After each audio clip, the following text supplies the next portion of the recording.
देखिए ये हमारा 50 और 60 हॉर्स पावर का स्टार डेल्टा स्टार्टर है, मोटर स्टार्टर, जिसके अंदर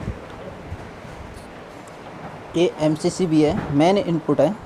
मेन इनपुट से जो हमारा MCCB आई है, उसी में हमारे दोनों कॉन्ट्रैक्टर के लिए आउटपुट जा रही है। उसी में हमारा एक स्टार कॉन्ट्रैक्टर लगा हुआ है, ये मेन कॉन्ट्रैक्टर है और ये डेल्टा कॉन्ट्रैक्टर है। यहाँ पे हमारी जो मेन इनपुट आई कंट्रोलर के लिए, ये 3 फेज सप्लाई है। 3 फेज सप्लाई में फ्यूज लगे हुए हैं। ये फ्यूज हमारा कंट्रोल के लिए डाला गया है। अब देखिए ये हमारा MPU मोटर प्रोटेक्शन यूनिट एक डिवाइस है जो हमारे सारे कंट्रोल को कंट्रोल करती है, जिसमें सारा सिंगल फेज प्रिवेंटर होगा, ओवर वोल्टेज होगा, अंडर वोल्टेज होगा, ओवरलोड होगा, अंडरलोड होगा और रन आवर भी शो करेगा। जिसमें जैसे हम पावर ऑन करते हैं, पावर ऑन करने के बाद में हमारा जो डिस्प्ले है वो इंडिकेट करता है तीनों फेसों की वोल्टेज को। नंबर 1 LED है, R face LED। Number 2 LED है, Y फेस LED। 3 नंबर पे है B फेस LED और 4 नंबर पे हमारा ओके कंडीशन। अगर हमारा फेस तीनों ओके होगा तो हमारे 4 नंबर की LED कंटिन्यू जलेगी। उसमें ऊपर बोल्ट वाली है जो 8 नंबर पे शो कर रहा है और डिस्प्ले हमारी रोटेट होती है। रोटेट R Y की वोल्टेज बताता है, Y B की वोल्टेज बताएगा और इसी तरीके से B और R की तीनों फेसों की आपस में एक रोटेटिंग साइकिल के रूप में अपने को डिस्प्ले वोल्टेज शो करेगा। सपोज करो हमारा कोई सा भी फेस फेलियर हो जाता है। इस समय मेरा Y फेस मैंने पीछे से फेल किया है, तो देखिए हमारा 2 नंबर का जो LED है वो ऑफ़ हो गया। ऑफ़ होने के बाद में R LED है, R फेस है, B LED है, B फेस आ रहा है। उधर हमारा इंडिकेशन आ रहा है फेस फेल। फेस फेल का तब तक ये ब्लिंकिंग करता रहेगा जब तक हमारा तीनों फेस वोल्टेज नहीं आएगा। 2 ऑलरेडी हैं, तीसरा फेस हमारा गया हुआ है।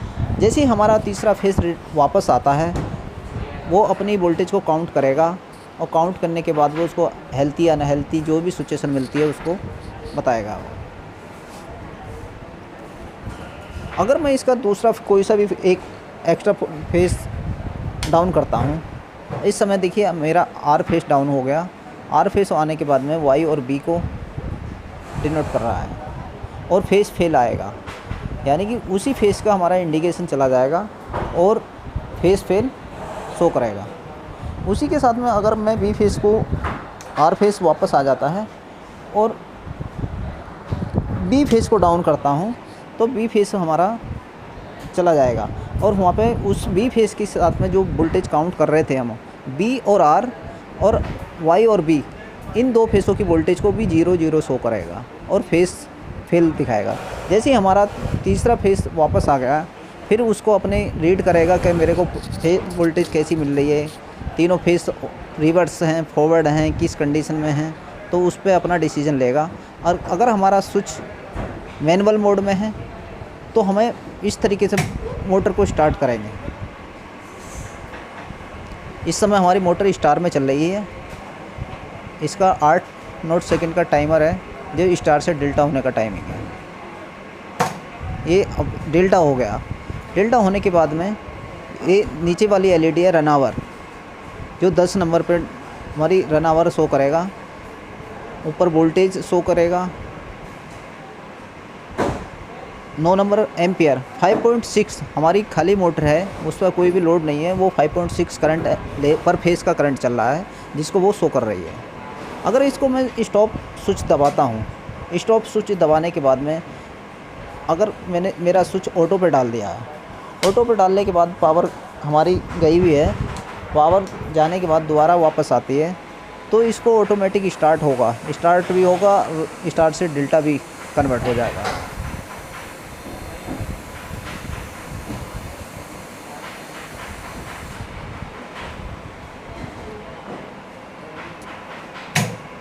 ये देखिए स्विच ऑटो पे था, ओके लाइट मिलने के बाद में उसने अपना 1 मिनट पावर आने के 1 मिनट बाद उसको ऑटोमेटिक स्टार्ट कर दिया और 8 सेकंड बाद में स्टार्ट से डेल्टा हो जाएगा। और अभी उसका करंट जिस समय, जब तक मोटर का करंट 0 होगा तब तक हमारा रन आवर टाइमिंग कुछ भी नहीं आएगा। जैसे ही मोटर का करंट शो करेगा उसी समय हमारा रन आवर 1 मिनट से स्टार्ट होगा और 999 घंटे तक वो हमें शो करता रहेगा, दिखाता रहेगा। जैसी जैसी हमारी मोटर का करंट आएगा मिनट को आवर में कन्वर्ट करेगा और वो 999 घंटे तक शो करेगा। अभी 00 दिखा रहा है डिस्प्ले पे, यानी कि अभी 1 मिनट हमारी मोटर को चलते हुए नहीं हुआ है, वहाँ पे करंट अभी 0 है।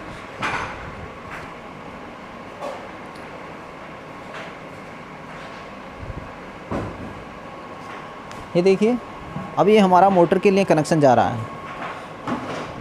इधर आर फेस है, वाई फेस है, बी फेस है। इसी तरीके से हमारा ये वाई फेस है, ये बी फेस है बीच वाला, और ये हमारा आर फेस है। इस यानी कि मोटर के जो कनेक्शन है आपस में स्टार्ट से जो डेल्टा बना हुआ है हमारा पैनल के अंदर ही है।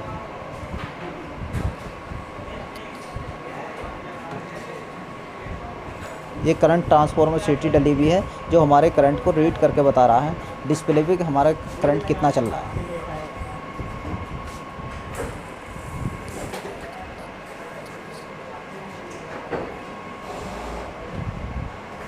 देखिए वहाँ पे 001 डिस्प्ले पे शो हुआ है। अभी 1 मिनट दोबारा रिपीट होगा।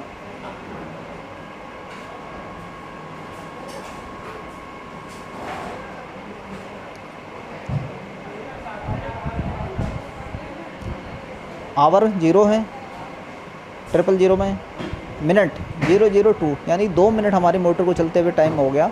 अब वो 2 मिनट शो कर रहा है। अब इसकी सेटिंग किस तरीके से हमको वोल्टेज सेट करना है, करंट सेट करना है, वो भी मैं आपको दिखा देता हूँ। ये हमारा सेट बटन है, ये स्टार्ट है और स्टॉप है। स्टार्ट स्विच क्या है, दो उसमें हमारा फंक्शन में काम कर रहा है। एक तो डाउन करेगा और एक स्टार्ट करेगा। यानी कि अगर हमें किसी वोल्टेज को इंक्रीज करना है, डिक्रीज करना है, अप डाउन करना है, तो डाउन करना है तो स्टार्ट वाले से डाउन होगा। और अगर हमारा स्टॉप वाला 3 फंक्शन पे काम कर रहा है, एक तो स्टॉप करने का काम है, एक इंक्रीज करने का काम है, और अगर हमारा कोई भी इंडिकेशन फॉल्ट का इंडिकेशन आ रहा है तो उसको रीसेट कैसे करना है, तो वो रीसेट भी हमारा स्टॉप वाला स्विच ही काम करेगा। देखिए अगर मैं इसको सेटिंग देखता हूँ कि मेरी वोल्टेज कितनी हाई वोल्टेज डली हुई है, कितनी लो वोल्टेज डली हुई है और कितना हमारा एम्पेयर सेट है, क्यों वो हम बाय डिफ़ॉल्ट कस्टमर ही उसको सेट कर पाएगा। कितना मेरा मोटर का करंट चल रहा है, कितने पे मेरे को ओवरलोड कट ऑफ करना है। ये देखिए मैंने सेट बटन प्रेस किया है,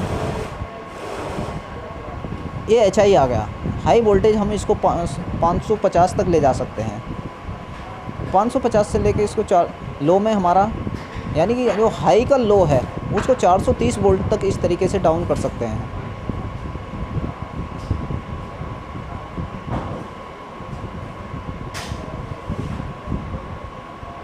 हाई में हमारी 2 रेंज होंगी।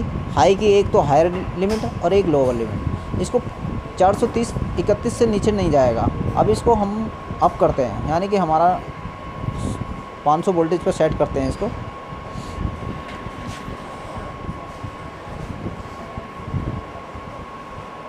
पाँच 101 हो गया, सेट बटन दबा दिया। अब मैंने ये लो वोल्टेज मेरे को कहाँ पे कंट्रोल करना है। 60 हॉर्स पावर की मोटर है तो यानी कि इसको 250 से तो अबव ही करना पड़ेगा। 300 वोल्टेज पे, अगर लो वोल्टेज का 300 मैं सेट कर देता हूँ। 300 वोल्ट सेट कर दिया। एम्पेयर इसकी जो रेंज है 60 हॉर्स पावर की जो रेंज है उसकी लिमिट है 80 एम्पेयर से लेके 140 एम्पेयर। यानी कि लो लिमिट है उसकी 80 और हाई है 140। 140 और 80 के बीच में हम कहीं भी सेट कर सकते हैं। जैसे हमारा 120 ऑलरेडी बाय डिफ़ॉल्ट डला हुआ है। इसको कितना करंट ले रही है, अगर मेरी मोटर सपोज करो 80 एम्पेयर करंट ले रही है तो उसको मैक्सिमम करंट 85 या 90 के अप्रोक्सीमेट उसको सेट करना है, ना कि ये सेट करना है कि मोटर करंट हमारा 80 ले रही है और सेट उसको 120 करना है। वो तो हमारा बाय डिफ़ॉल्ट है, डाल के हर कस्टमर को दिया जाता है कि वो अपनी सिचुएशन के अनुसार उसको सेट करवाएं।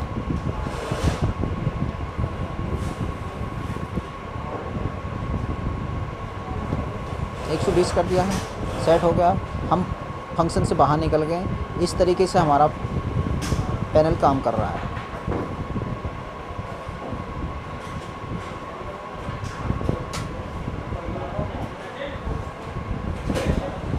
ये मैनुअली स्टार्ट स्टॉप है। ये हमारा ऑटो का स्विच है। बीच में मैनुअल मोड है।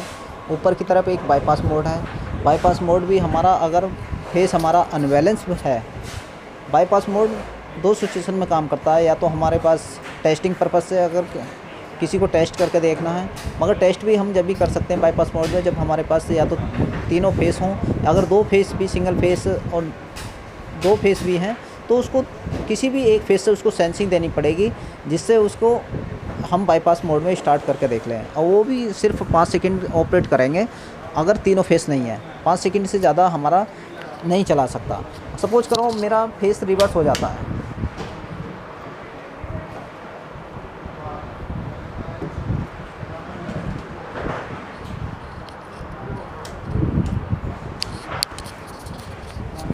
फेस रिवर्स है। देखिए इस समय क्या है, स्विच मेरा मैनुअल मोड है। अब इसको क्लियर कर रहा है। आर फेस है, वाई फेस है, बी फेस है, तीनों फेसों की वोल्टेज भी शो कर रहा है, मगर फेस यहाँ पर रिवर्स है। रिवर्स का मतलब है अगर हम स्टार्ट स्विच दबाएंगे तो कुछ भी इंडिकेशन नहीं मिलेगा।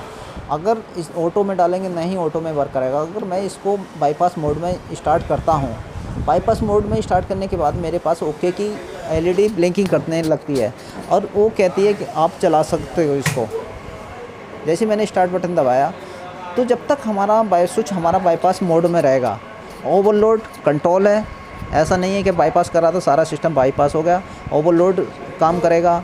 अगर अनबैलेंस सिर्फ फेस रिवर्स में काम कर रहा है, अगर उसको अनबैलेंस मोड में भी अगर उसको ऑपरेट करना है, कंट्रोल करना है, तो वो 100 वोल्ट तक ही हमारा काम करेगा। अगर 100 वोल्ट से ऊपर हमारी अनबैलेंस जाती है तो उसको तुरंत कट ऑफ कर देगा। स्विच मैंने मैनुअल मोड में करा, कुछ नहीं करा। देखिए मैनुअल मोड में होते ही हमारा सिस्टम ऑफ हो गया। वापस फेस चेंज करता हूँ।